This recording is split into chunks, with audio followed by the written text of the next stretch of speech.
Hello, hello, hello. Is anything deserved? And you might be like, is anything deserved what? Like, yeah, of course things are deserved. And you could say, yeah, if I shoot someone, I deserve to go to prison. And not as a way, I'm not saying that person shouldn't go to prison, because for the safety of society, for the safety of other people, he should go to prison. I'm saying he should be punished to teach him a lesson. Yes, but did he truly deserve to go to prison? And I could make a strong argument of no. This kind of comes down to a free will talk, but not exactly the same, I would say, because I'm saying it comes down to nurture and it comes down to nature. Nurture and nature, because these, as far as I know, your nurture and nature, that defines you as a person. How is your nurture, how is your nature, that's you now. You don't choose your nature to my knowledge. If I'm, like, again, feel free to take anything up with me, anything up. I'm okay with anything you're talking about. But as far as I know, you don't choose your nature. As far as I know, you don't choose your nurture. What I'm saying is you don't really choose your nature. You don't really choose your nurture. And if your nature and your nurture define you as a person, do you really deserve anything? Well, you just robbed a house. Well, why'd you rob a house? I'm poor and I'm a psychopath, so I'm genetically disposed to making rash decisions. Well, should you go to prison? Should you go to jail in the service of society? Yeah. In service of your community? Yeah. To try and teach you a lesson? Sure, there's better ways, I'd argue. But do you as a person deserve to go to jail because you didn't really, right? Or let's say someone, let's take Mr. Beast, for example. Right? Let's say he cures blindness in 50,000 people, right? Or whatever the number was.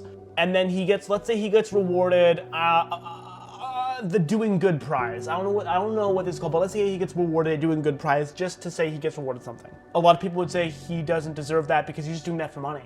Others would say, well, he does deserve that because he cured blindness 1,000 people. I could argue that, let's say he was born with a very empathetic brain. He was given great nurturing parents that were kind, generous people. No matter what, he was going to do good because he had no other choice. He was born with that nature. He was given that nurture to do those good things. So does he really deserve it? Societally, should we reward that? Yes, because more people will see him be rewarded and want to do the same. He will be rewarded and want to do it more. I don't know if that's a wrong take almost, but I'd say that's how it is, and I wonder if anyone would disagree. Like, how could you, if I were to look at the opposing side, how could you disagree with me and say, well, I guess you'd make the argument they were capable of their own choices, even though they were given the nature more predisposed. Like, let's look at the addiction argument, right? Some people are more genetically predisposed to addiction. Even though they were more likely to be addicted, even though their parents did drugs and the nurturers did it, so it came up as okay. The nature, their natures to be more wanting towards it, they still have the ability to critically think. They have the ability to look into external sources and say, I should not do that. But I would still argue, no. Because they didn't. Why didn't they? Because their nature and nurture was overpowering. They never had the power within them to critically think about that because they were never given it. They're never taught it by their parents. They're never exposed to it as a kid. They were never given the ability as a younger one. Everyone's a person with a stat list they don't choose, and that stat list is determined by your nature and your nurture. And everything that stat list does is out of your control. I was born a boy, I was born with brown hair, I was born with blue eyes. If my blue eyes, like if I get arrested because I have blue eyes, everyone would say, well, he does not deserve to be arrested, he doesn't control that. Let's say this one more time. If I have blue eyes, okay, and I guess I used to have blue eyes, the pigment changed, I think I have like a green-gray eye now. Let's just say whatever my hair color, I have brown hair. That's not to be debated. I have brown hair. And I'm arrested and I'm executed because of my brown hair. I think most people would argue that's not deserved. Now, let's say instead I have psychopathy, okay? And I'm pretty sure one of the symptoms of that is they're very rash. They make rash decisions. And let's say the psychopath, I think the statistic is something like 85 or 90% of psychopaths are in prison. Google that. Put up the statistic. I don't know what it is, but don't quote me on that. And let's take that, and let's say I then go commit a heinous crime. I feel like a lot more people would say, throw him in prison, give him the death sentence, he deserves that. I would say that person does not deserve that. to remove the self-bias out of it. I don't say, even if that person was someone else, I would say that person does not deserve that fate because they didn't choose that. And I think I would then apply that logic to every aspect of the human, even the good parts. I was born with more empathy than the average person. I was given parents that care way more than the average person. So naturally, I care more about other people. Yeah, of course he did that. He doesn't deserve anything from it. He was given the gift of empathy. So of course he's gonna do something nice. I guess then, how about this? And I'd say but this isn't an argument to stop punishing or rewarding people because these still have long-term good effects. These still encourage people to not do the bad things and do more of the good things. Something did cross my mind. I do think that there is one situation where people do deserve something, and it came to me last night when I was watching Black Widow, and Yelena, the sister of Black Widow, Natasha Romanoff, had a hard life, and her family was fake, and she's like, I just need a drink. And I think there she did deserve the drink. That happened to her, and that was bad, and I think because of that, she deserved that drink, right? Or let's say I think that's the only situation where you truly deserve something. Is that a weird take? Like I was strangled. My daughter was taken from me. Do I deserve a loving family now because I lost my other loving family? Do I deserve something good? I think if you're wronged by an external force, you deserve an external force again to give you something good.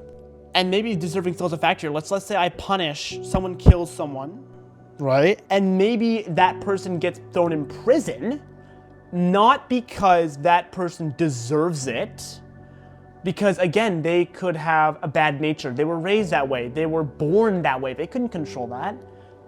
But some other person that lost their mother deserves closure, and they get that closure by that person going to prison.